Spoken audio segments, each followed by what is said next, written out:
उसी लश्कर इमाम हुसैन में एक नौजवान है जिसका नाम वहब बिन अब्दुल्ला अल कल्बी है। और ये कौन है? ये कबीला बनु कल्ब के खूबसूरत नौजवान थे, यानी बड़े हसीन थे वो।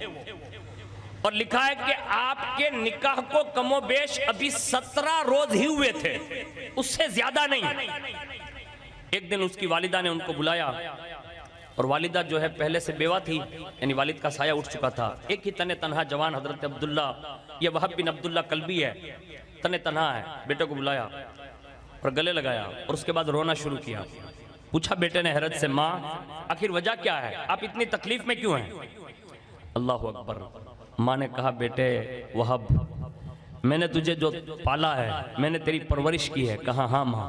कहा मैंने जिंदगी में तुझे कभी दुख और गम का मुंह नहीं दिखाया, यानी सारी तकलीफें मैंने तेरे लिए सही है ना? कहा हाँ। कहा बेटे तू मेरा अकलौता ही है, मैं जानती हूँ, लेकिन एक काम कर, अगर तूने मेरा दूध पिया है तो मैं ये चाहती हूँ कि इमाम हुसैन के नाम पर जितने जानिसार अपनी जान दे रहे हैं ना, तू भी मेरे दूध की लाज रख ले और अपनी जवानी जो है इमाम हुसैन के नाम पर उनके कदमों में कुर्बान कर। ये माँ का जिगर है, माँ ने ये जज्बात दिखाए। जब ये बातें सुन ली ना, तो हजरत वहब बिन अब्दुल्ला कहते हैं कि मेरी माँ से मैंने वादा किया। कहा माँ अगर तू यही चाहती है कि वहब अपनी कुर्बानी दे, वहब तैयार है, एक थोड़ी सी मोहलत दे। कहा किस बात की? कहा मैंने जिससे जिंदगी भर के लिए शरीक हयात बनाया ना, मैं उसे सिर्फ मुलाकात कर लूं। अब जा रहे हैं, एक लम्हे के लिए इजाजत मांगी ना, तो माँ ने कहा माँ बेटा औरतें नाकिसुल अक्ल होती है, कहीं तुझे इस जज्बाए शौके शहादत से वो मुंह न फिरवा दे। तो कहा नहीं माँ, मैंने तेरा दूध पिया है, ऐसा नहीं होगा। गए अंदर, अपनी शरीक हयात से मिले और मिलने के साथ अपनी माँ की सारी रुदात सुनाई और उन्हें भी पैगाम दिया। उसके बाद ही वो कितनी सादतमंद बीवी होगी। उसने कहा पे काम करें। कहा क्या? कहा जो बात आप मुझसे कहने आए ना। कहा हाँ। अपनी वालिदा से कहकर आए ना। कहा हाँ। कहा मुझे साथ ले चलें और ये बात इमाम हुसैन के सामने भी मुझसे वादा कर लें। दोनों मियाँ बीवी खेमा इमाम हुसैन की तरफ आए और इमाम हुसैन से मियाँ बीवी ने इजाज़त मांगी। उसमें उस खातून ने पसे पर्दा कहा, हुजूर आप इस बात का अहद करते हैं कि मेरा शौहर यानी वहब बिन अब्दुल्ला जब शहादत का दुल्हा बनकर जन्नत की तरफ जाएं और क़यामत के दिन जब वो आपके पीछे पीछे जन्नत में जा रहा हो, तो क्या ये आपकी वालिदा की कनीज भी उसके पीछे पीछे आ सकती है? इमाम हुसैन ने फरमाया, बीबी सब्र कर, अल्लाह तुझे भी जन्नत जैसा सिला अता फरमाएगा। ये कहकर इमाम हुसैन ने उसकी बीवी को भी तसल्ली दी, हजरत वहब को भी तसल्ली दी। और उसके बाद हजरत वहब जो है अपने सर पर अमामा, हाथ में तलवार, और फिर वो वालिदा को आखिरी सलाम कहा, बीवी को आखिरी सलाम कहा। इमाम हुसैन की इजाज़त लेकर हजरत वहब ने जो है मैदान करबला में अपना घोड़ा सामने खड़ा किया। सामने 22,000 का लश्कर है और उसमें हजरत वहब बिन अब्दुल्ला ने पहला जुमला ये इरशाद फरमाया, अमीरी हुसैनुन व निअमल अमीर लहू लुमअतुन कस्सिराजिल मुनीर।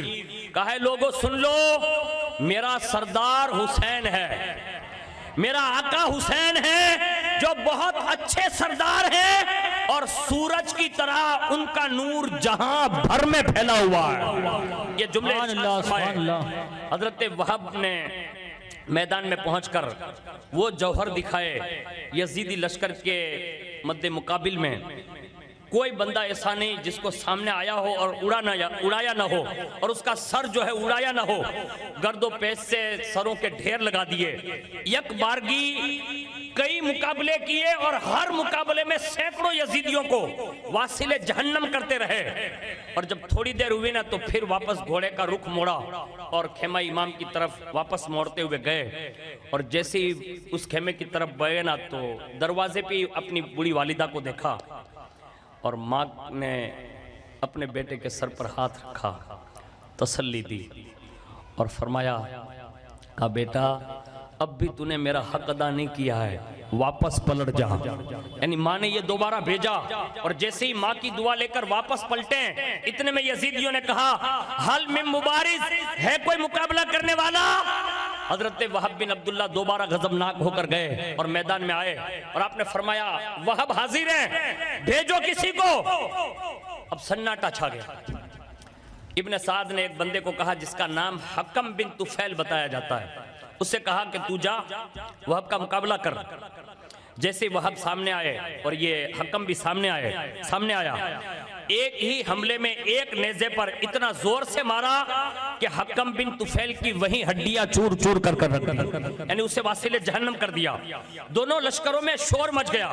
किसी यजीदी में हिम्मत न थी कि हजरत वहब के मुकाबले के लिए आए। हजरत वहब घोड़ा दौड़ाते हुए फिर यजीदी लश्कर में पहुंचे। जो भी सामने आया नेज़े की नोक मारी, जमीन पर पलटा, यहां तक के आपका नेज़ा खुद इतना मतलब टूटा कि वो पाश पाश हो गया। फिर आपने तलवार निकाल ली और तलवार से लड़ते रहे, यहां तक कि यजीदी लश्कर में हजरत वहब तरीके जंग से इतने लड़े कि कोई यजीदी ऐसा नहीं था जो सामने टिक सके। तो अम्र बिन साद ने कहा वहब अब किसी के मुकाबले से अब वो रुकेगा नहीं, अब इससे चारों तरफ से घेरो और चारों तरफ से हमला करो और तीर की बरसात कर दो। अल्लाह अकबर। यानी इब्ने साद जैसा बदबख्त भी ये जानता था अभी तो ये तन्हा हुसैनी है, यानी ये माँ का लख्ते जिगर तन्हा हुसैनी है। उस बदबख्त ने कहा जल्दी करो वरना ये सैकड़ों की गर्दनें मार देगा। चारों तरफ से उन बदबख्तों ने लश्कर दौड़ा दिए और उस मैदान में हजरत वहब बिन अब्दुल्ला कल्बी को घेरा गया और चारों तरफ से जो है तीर लगे। हजरत वहब चूर चूर होकर जमीन पर आए तो यजीदियों ने आपको उसी जगह पर जो है शहीद कर दिया और आपका सर काट कर इमाम हुसैन रज़ी अल्लाह ताला अन्हु के उस खेमों की तरफ फेंका। जैसे ही सरे अनवर खेमे की तरफ आया, इमाम हुसैन रज़ी अल्लाह ताला अन्हु उठाकर खेमे की तरफ लाए तो माँ दरवाजे पर ही थी। माँ की गोद में दिया, बेटे के सर को जो है साफ किया, गर्दो गुबार साफ किया, खून साफ किया और माँ ने पेशानी पर एक बोसा लिया और अपनी गोद में रखकर कहा बेटा आज तूने माँ के दूध का हक अदा कर दिया है।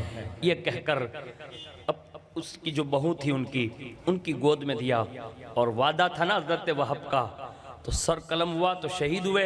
अब शहीद हुए ना तो बीवी की गोद में जैसे दिया ना तो एक टिक टिक के उनके चेहरे पर डाली और कहा वहब अकेले चले गए।